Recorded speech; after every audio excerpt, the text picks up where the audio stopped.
بسم الله الرحمن الرحيم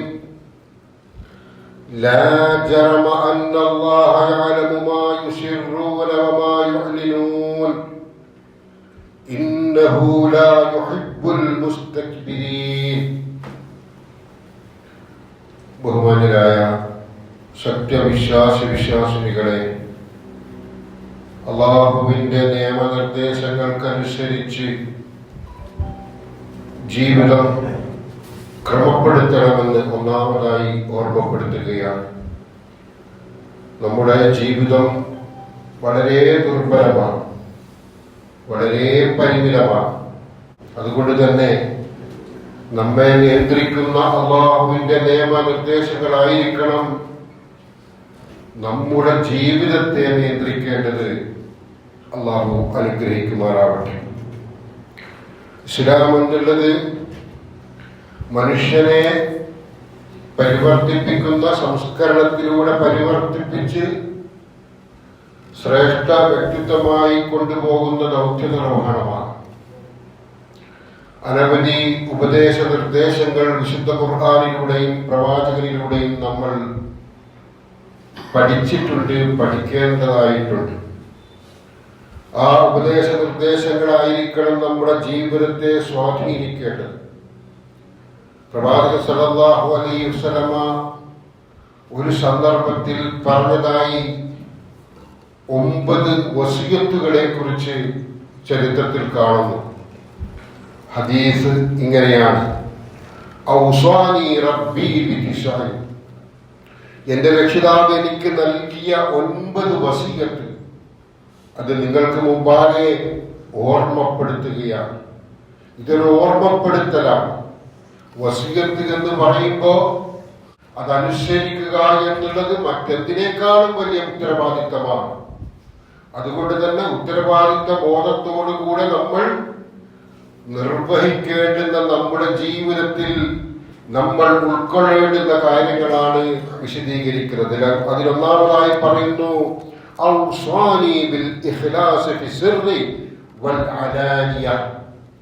എന്റെ രഹസ്യ ജീവിതവും പരസ്യ ജീവിതവും നിഷ്കളങ്കമായിരിക്കണം. നമ്മൾ ഈ ഭൂമി ലോകത്ത് ജീവിക്കുമ്പോ നമുക്ക് കുറെ ജീവിത രീതികളുണ്ട്. ആളുകളുമായി കൂടിച്ചേരുന്ന സന്ദർഭങ്ങളുണ്ട്, തനിച്ചായി പോകുന്ന സന്ദർഭങ്ങളുണ്ട്, വ്യവഹാരങ്ങൾ നിർവഹിക്കപ്പെട്ടുകൊണ്ടിരിക്കുന്ന സന്ദർഭങ്ങളുണ്ട്, മൗനിയായിരിക്കേണ്ടുന്ന സന്ദർഭങ്ങളുണ്ട്. ഏത് സന്ദർഭമായിരുന്നാൽ പോലും അവന്റെ ജീവിതം ഒരേപോലെ ശുദ്ധമായിരിക്കണം എന്ന് പ്രവാചകൻ സല്ലല്ലാഹു അലൈഹി വസല്ലം ഓർമ്മപ്പെടുത്തുകയാണ്. വിശുദ്ധ ഖുർആൻ സൂറത്തുൽ നഹ്ലിൽ പറയുന്നു, 23-ാമത്തെ ആയത്ത്, ലാ ജറമ അന്നല്ലാഹ യഅലമു മാ യുസിറൂന വമാ യുഅലിനൂൻ. അവർ രഹസ്യമാക്കി വെക്കുന്നതും പരസ്യമാക്കി വെക്കുന്നതും അല്ലാഹു അറിയുന്നു എന്നതിൽ ഒരു സംശയവുമില്ല. നമ്മൾ രഹസ്യമാക്കി വെക്കുന്നതും പരസ്യമാക്കി വെക്കുന്നതും ഒക്കെ പടച്ചവൻ അറിയുന്നു എന്നുള്ളത് സംശയമില്ലാത്ത കാര്യമാണ്. ഇന്നഹു ലാ യുഹിബ്ബുൽ മുസ്തക്ബിരീൻ. അവൻ അഹങ്കാരികളെ ഇഷ്ടപ്പെടുകയില്ല. തീർച്ച നമ്മൾ രഹസ്യമാക്കി വെക്കുന്നത്, പരസ്യമാക്കി വെക്കുന്നത്, നമ്മുടെ ഓരോ നിശ്വാസവും ഉച്ഛ്വാസ നിശ്വാസവും നമ്മൾ മനസ്സിനുള്ളിൽ ഒളിപ്പിച്ചു വെക്കുന്നത്, നമ്മുടെ കണ്ണിന്റെ കട്ടുനോട്ടമടക്കം എല്ലാം അറിയുന്നവനാണ് അല്ലാഹു.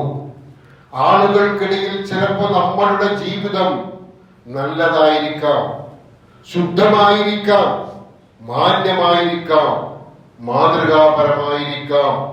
എന്നാൽ അവന്റെ സ്വകാര്യതയിലേക്ക്, അവന്റെ ചിന്തയിലേക്ക്, അവന്റെ മനസ്സിന്റെ അകത്തളത്തിലേക്ക് പ്രവേശിക്കുമ്പോ അവനെ കുറിച്ച് അദ്വിതത്തിൽ അറിയാനുള്ള ഒരു കഴിവ് ഉണ്ടായിരുന്നുവെങ്കിൽ ആ മനുഷ്യനെ നമ്മൾ പുച്ഛിച്ച് എഴുതിത്തള്ളുമായിരുന്നു.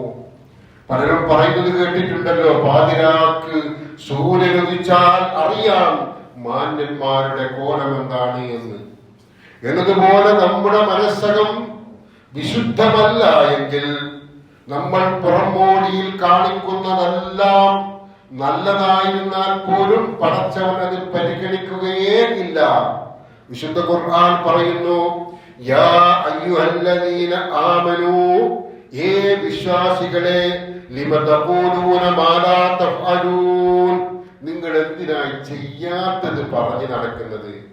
ജീവിതത്തിൽ നിങ്ങൾക്ക് പകർത്താൻ കഴിയാത്തത് എന്തിനായി ഇങ്ങനെ വായാടിയെ പോലെ വലിയ ആളായിട്ട് പറഞ്ഞു നടക്കുന്നത്? ആ പറഞ്ഞു നടക്കുന്നതൊക്കെയും ജീവിതത്തിൽ പകർത്തിയിരിക്കണം.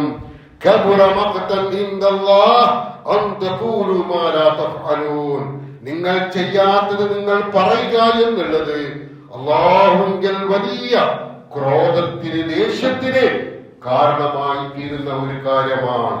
നമുക്ക് ചെയ്യാനാവാത്തത്, നമ്മുടെ ജീവിതത്തിൽ നമുക്ക് പകർത്താൻ കഴിയാത്തത് പുറത്തിങ്ങനെ ആളുകൾക്ക് മുമ്പിൽ ഘോരഘോരം പറഞ്ഞുകൊണ്ടിരിക്കുക എന്നുള്ളത് പടച്ചവനെ സംബന്ധിച്ചിടത്തോളം പടച്ചവനെ ഏറ്റവും ക്രോധമുള്ള, ദേഷ്യമുള്ള കാര്യമാണ് എന്ന് ഖുർആൻ സൂചിപ്പിക്കുകയാണ്.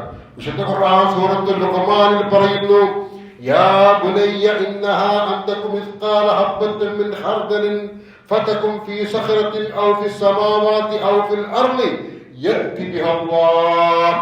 എന്റെ കുഞ്ഞുമോനെ, ലുഖ്മാൻ റളിയല്ലാഹു അൻഹു മകനെ ഉപദേശിക്കുകയാണ്. എന്റെ കുഞ്ഞുമോനെ, ഒരുപാട് ഉപദേശങ്ങൾ, അതിൽപ്പെട്ട ഒരു ഉപദേശമാണിത്.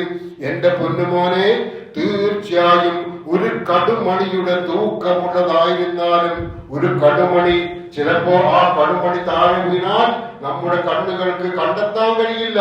അത് ഇരുട്ടിലായിരുന്നാൽ തീരെ കണ്ടെത്താൻ കഴിയില്ല. അങ്ങനെയുള്ള ഒരു കടുമണിയായിരുന്നാലും എന്നിട്ടതൊരു പാറക്കല്ലിലോ ആകാശങ്ങളിലോ ഭൂമിയിലോ എവിടെ തന്നെ ആയിരുന്നാലും ഒരു കടുകിന്റെ മണി, ആ കടുകിന്റെ മണി ആകാശത്തിലോ ഭൂമിയിലോ പാറക്കല്ലിനുള്ളിലോ എവിടെയായിരുന്നാലും അള്ളാഹു അത് കൊണ്ടുവരിക തന്നെ ചെയ്യും. അത് നഷ്ടപ്പെട്ടു പോയി, അതിന് കിട്ടില്ല, അത് മാഞ്ഞു പോയി, അത് നശിച്ചു പോയി വിചാരിക്കേണ്ട, എല്ലാം കൊണ്ടുവരാൻ കഴിയുന്നവനാണ് പടച്ചവൻ.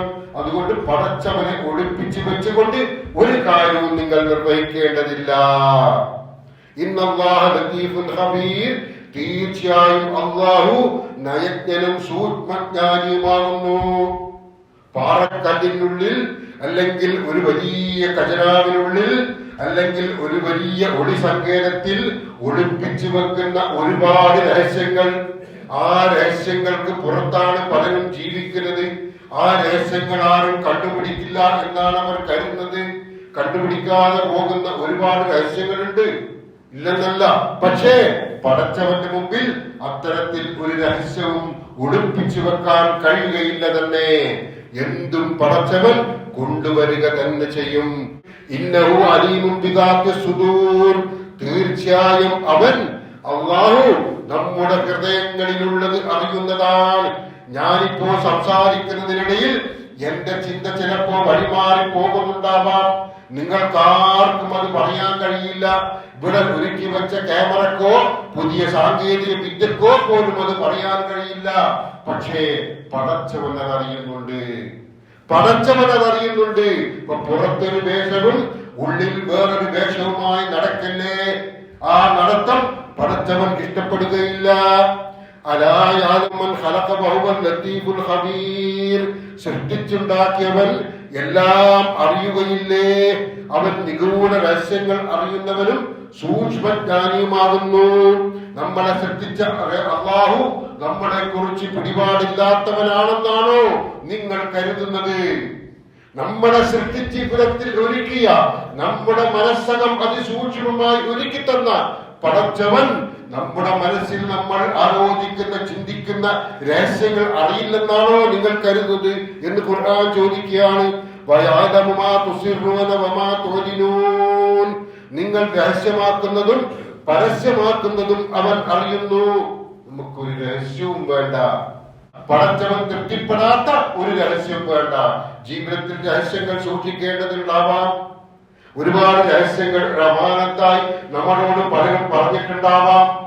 അവയിലൊന്നും തന്നെ പടച്ചവന് ഇഷ്ടമില്ലാത്ത രഹസ്യം ഒളിപ്പിച്ചു വെക്കുന്ന ഒരു പരിപാടി ഉണ്ടാവരുത്. എന്നാൽ ഒരു അമാനത്തായി ഒരാളെ കുറിച്ച് ഒരാൾ ഒരു രഹസ്യം നമ്മോട് പറയുകയാണ്. ഒരാളുടെ ജീവിത രീതി പടച്ചവൻ തൃപ്തിപ്പെടാത്തതാണ്. പക്ഷേ അതൊരു രഹസ്യമായി അയാൾ സൂക്ഷിക്കുന്നു. ആ രഹസ്യം ഒരു അമാനത്തായി നമ്മളോട് പറയുകയാണ്, ആരോടും പറയല്ലേ. എന്നാൽ നമുക്കിത് പറയാൻ പാടില്ല. എന്നാൽ നമ്മളത് ആരോടും പറയരുത്. അത് അമാനത്ത് സൂക്ഷിക്കുന്നതിന്റെ ഭാഗമാണ്. പക്ഷേ പടച്ചവൻ അത് കൊണ്ടുവരിക തന്നെ ചെയ്യും. പടച്ചവന്റെ മുമ്പിൽ ആ രഹസ്യം ഒളിപ്പിച്ചു വെക്കാൻ കഴിയുകയില്ല തന്നെ. ലാ തുദ്രികുൽ അബ്സാറു വ യുദ്രികുൽ അബ്സാർ. കണ്ണുകൾ അവനെ കണ്ടെത്തുകയില്ല. നമുക്ക് നേർക്ക് നേരെ പടച്ചവനെ കാണാൻ കഴിയില്ല. പ്രവാചകൻ സല്ലല്ലാഹു അലൈഹി വസല്ലം ഒരു മലക്കുമായി നടന്ന അഭിമുഖത്തിൽ ഇഹ്സാനുമായി ബന്ധപ്പെട്ട സംസാരത്തിനിടയിൽ ഇഹ്സാനെ കുറിച്ച് ചോദിച്ചപ്പോൾ, നന്മയെ കുറിച്ച് ചോദിച്ചപ്പോൾ അവിടുന്ന് പറയപ്പെടുകയാണ്, ഒരു നന്മ എന്ന് പറഞ്ഞാൽ നമ്മൾ നിർവഹിക്കുന്ന കാര്യങ്ങൾ അത്രയും നമ്മൾ കാണുന്നില്ലെങ്കിലും അള്ളാഹു കാണുന്നുണ്ട്. നമ്മൾ അള്ളാഹുവിനെ കാണുന്നില്ലെങ്കിലും അള്ളാഹു നമ്മെ കണ്ടുകൊണ്ടിരിക്കുന്നു എന്ന ഉറച്ച ബോധ്യത്തോടെ നമ്മൾ നേർക്ക് നേരെ അള്ളാഹുവിനെ കാണുന്നില്ല. പക്ഷേ നമ്മുടെ സംസാരവും നമ്മുടെതെല്ലാം എല്ലാം എല്ലാം ഈ ഇരിക്കുന്ന നിങ്ങളുടെ മനസ്സകത്തുള്ളതെല്ലാം ഞാൻ അടക്കമുള്ളവരുടെ മനസ്സിനുള്ളിലുള്ളതെല്ലാം പടച്ചവൻ അറിയുന്നുണ്ട്. അങ്ങനെ നമ്മൾ അള്ളാഹുവിനെ കാണുന്നില്ലെങ്കിലും അള്ളാഹു നമ്മെ കാണുന്നുണ്ട് എന്ന ഉറച്ച ബോധ്യത്തോടെ നന്മകൾ പ്രവർത്തിക്കണം. അങ്ങനെ നന്മകൾ പ്രവർത്തിക്കുമ്പോൾ ആ നന്മയിൽ കൃത്രിമത്വം കൊണ്ടുവരാൻ നമുക്ക് കഴിയില്ല. ആ നന്മയിൽ കാപട്യം കൊണ്ടുവരാൻ നമുക്ക് കഴിയില്ല. നന്മ സത്യസന്ധമായിരിക്കും. നന്മ അതൊരു ചൂഷണത്തിന് വേണ്ടി ആയിരിക്കുകയില്ല. ആളുകളെ സഹായിക്കുന്നത് തനിക്ക് എന്തെങ്കിലും സ്വാർത്ഥലാഭം കിട്ടാൻ വേണ്ടി ആയിരിക്കില്ല. അങ്ങനെയാണ് അതിനെ മനസ്സിലാക്കേണ്ടത്. ലാ തുദ്രികുൽ അബ്സാർ വഹുവ യുദ്രികുൽ അബ്സാർ. കണ്ണുകൾ അവനെ കണ്ടെത്തുകയില്ല, എന്നാൽ കണ്ണുകളെ അവൻ കണ്ടെത്തുന്നതാണ്. വഹുവൽ ലത്തീഫുൽ ഖബീർ. അവൻ സൂക്ഷ്മജ്ഞാനിയും അഭിജ്ഞനുമാകുന്നു. നമ്മൾ കണ്ടെത്തുന്നില്ല എങ്കിലും പടച്ചവൻ നമ്മെ കാണുന്നുണ്ട്. കണ്ണുകളുടെ തട്ടുനോട്ടവും ഹൃദയങ്ങൾ മറച്ചു വെക്കുന്നതും അള്ളാഹു അറിയുന്നുണ്ട് കേട്ടോ.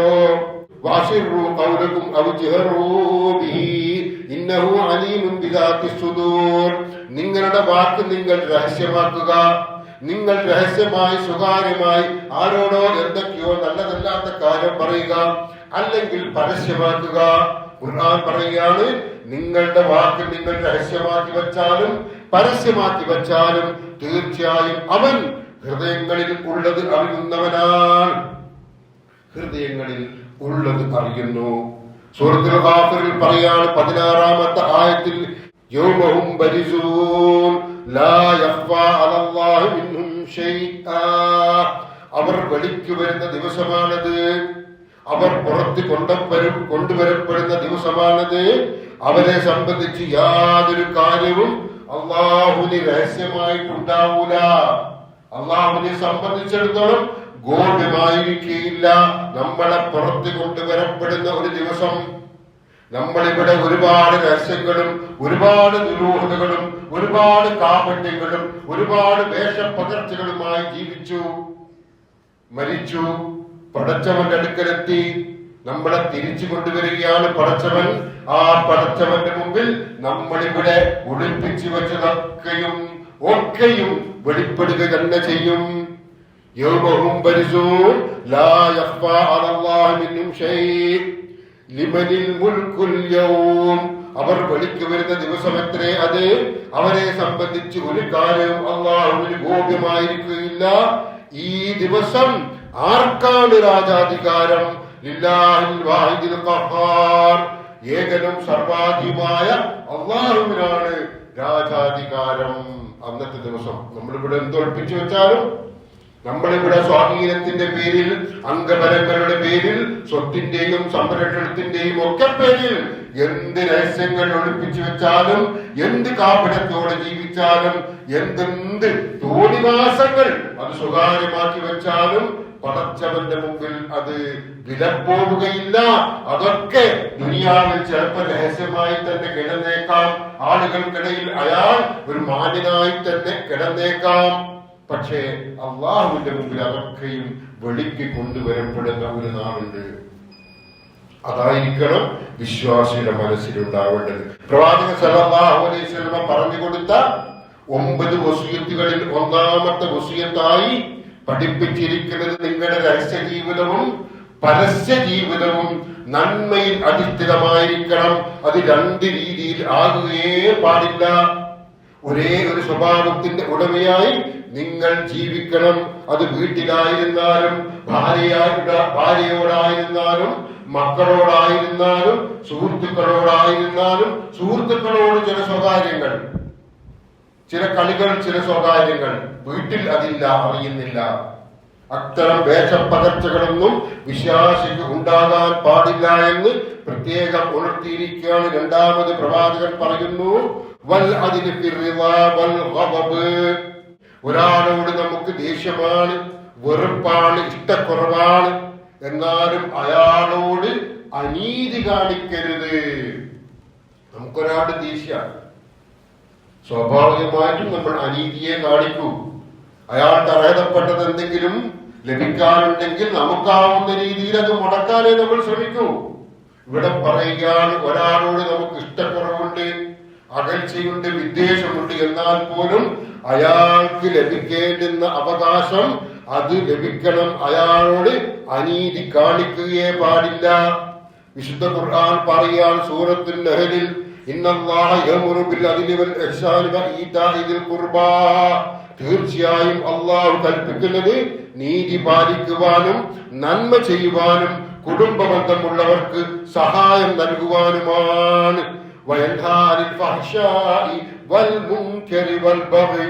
അവൻ വിലക്കുന്നത് നീചവൃത്തിയിൽ നിന്നും ദുരാചാരത്തിൽ നിന്നും അതിക്രമത്തിൽ നിന്നുമാണ്.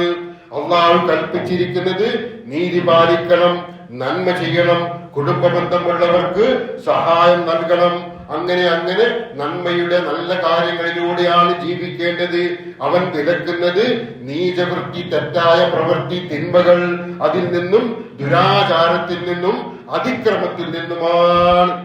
യാദുക്കും ലാലക്കും തദക്കറൂൻ, നിങ്ങൾ ചിന്തിച്ച് ഗ്രഹിക്കുവാൻ അള്ളാഹു നിങ്ങൾക്ക് ഉപദേശം നൽകുകയാണ്. അപ്പൊ നന്മയിൽ അധിഷ്ഠിതമായ, നീതിയിൽ അധിഷ്ഠിതമായ ഒരു ജീവിതമായിരിക്കണം ഒരു വിശ്വാസിയിൽ ഉണ്ടാവേണ്ടത്. അപ്പൊ നമ്മോട് വിയോജിപ്പുള്ള ആളോടായിരുന്നാലും പോലും നീതി പാലിക്കുന്നതിൽ നിന്ന് നമ്മൾ പിന്മാറാത്തത്. ഇന്നല്ലാഹ യുഹിബ്ബുൽ മുഖ്സിതീൻ, നിശ്ചയം നീതി പാലിക്കുന്നവരെ അള്ളാഹു ഇഷ്ടപ്പെടുന്നു. വഇദാ ഹക്കംതും ബൈനന്നാസി അൻ തഹ്കുമൂ ബിൽ അദ്ൽ, ജനങ്ങൾക്ക് നിങ്ങൾ തീർപ്പ് കൽപ്പിക്കുകയാണെങ്കിൽ നീതിയോടെ തീർപ്പ് കൽപ്പിക്കണം. ചില വിഷയങ്ങളിലൊക്കെ മധ്യസ്ഥത്തിന് നമ്മളെ ക്ഷണിച്ചേക്കാം, നമ്മളതിൽ ഹാജരാകേണ്ടി വന്നേക്കാം. അപ്പോ നീതിക്കൊപ്പം മധ്യസ്ഥം വിളിക്കുന്നത് നമുക്ക് വേണ്ടപ്പെട്ട ആളാണ്, മറ്റൊരു നമുക്ക് വിയോജിപ്പുള്ള ആളാണ്. അവിടെ നീതി എന്തെന്ന് മാറ്റിവെച്ചുകൊണ്ട് പ്രിയപ്പെട്ടവന് വേണ്ടി ശരിയല്ലാത്ത രീതിയിലുള്ള ഒരു നിലപാടിലേക്ക്, ഒരു തീർപ്പിലേക്ക് വരരുത്. ആരോ ആവട്ടെ, നേരത്തെ സൂചിപ്പിച്ചതുപോലെ അവൻ നമുക്ക് ദേഷ്യമുള്ളവൻ പോലും ആയിത്തീരട്ടെ, അവനോട് നീതിയുടെ വിഷയത്തിൽ തുല്യത കാണിക്കണം. അൽയൗമ തുജ്സാ കുല്ലു നഫ്സിൻ ബിമാ കസബത്, സൂറത്തുൽ ഗാഫിറിലെ 16ാമത്തെ ആയത്ത്. അൽയൗമ തുജ്സാ കുല്ലു നഫ്സിൻ ബിമാ കസബത് ലാ ദുൽമൽ യൗം, ഈ ദിവസം ഓരോ വ്യക്തിക്കും താൻ സമ്പാദിച്ചതിനുള്ള പ്രതിഫലം നൽകപ്പെടും. ഏത് ദിവസം? അന്നത്തെ ദിവസം. നേരത്തെ ഖുർആനിൽ പറഞ്ഞ ആയത്ത്, ഇതിന് തൊട്ട് മുമ്പുള്ള ആയത്ത്, നമ്മളെ വിളിക്ക് കൊണ്ടുവരപ്പെടുന്ന ദിവസം, നമ്മൾ ഒളിപ്പിച്ചു വെച്ചതൊക്കെയും പടച്ചവൻ പുറത്തു കൊണ്ടുവരുന്ന ദിവസം. തുടർ ആയത്താണിത്. അൽയൗമ തുജ്സാ കുല്ലു നഫ്സിൻ ബിമാ കസബത്, ഈ ദിവസം ഓരോ വ്യക്തിക്കും താൻ സമ്പാദിച്ചതിനനുസരിച്ചുള്ള പ്രതിഫലം നൽകപ്പെടും. ലാ ദുൽമൽ യൗം, ഈ ദിവസം ദുൽമില്ല, അനീതിയില്ല, നീതിയേ ഉള്ളൂ. അന്നത്തെ ദിവസം നീതി മാത്രമേ ഉണ്ടാവുകയുള്ളൂ. ആരെയും സ്വാധീനിച്ച് നീതി അട്ടിമറിക്കാൻ കഴിയുകയില്ല. പടച്ചവന്റെ അധികാര ദിവസമാണത്. ഇന്നല്ലാഹ സരീഉൽ ഹിസാബ്, തീർച്ചയായും അല്ലാഹു അതിവേഗം കണക്ക് നോക്കുന്നവനാ. അതിവേഗം, കാലതാമസം ഉണ്ടാവില്ല. നമ്മുടെ ചെയ്തികൾക്ക്, നമ്മുടെ പ്രവർത്തനങ്ങൾക്ക് പടച്ചവൻ അതിവേഗം കണക്ക് നോക്കുന്നവനാണ്. അതുകൊണ്ട് നീതിയിൽ അധിഷ്ഠിതമായ ജീവിതം നയിക്കണം സത്യവിശ്വാസികൾ എന്നാണ് ഔസാനി ബിതിസ്ഇൻ, അതായത് 9 വസിയത്തുകളുടെ കൂട്ടത്തിൽ രണ്ടാമതായി പ്രവാചകൻ സല്ലല്ലാഹു അലൈഹി വസല്ലം സൂചിപ്പിച്ചിരിക്കുന്നത്. ഒന്നാമത്തെ കാര്യം, ജീവിതത്തിലെ 2 സന്ദർഭങ്ങളിലും, രഹസ്യ ജീവിതത്തിലും പരസ്യ ജീവിതത്തിലും ഒരേപോലെ നന്മയുടെ വക്താവായി ജീവിക്കണം. 2, നമുക്ക് ഇഷ്ടമില്ലാത്ത ആളായിരുന്നാൽ പോലും അവനോട് നീതിയോടെ ആയിരിക്കണം വർത്തിക്കേണ്ടത്.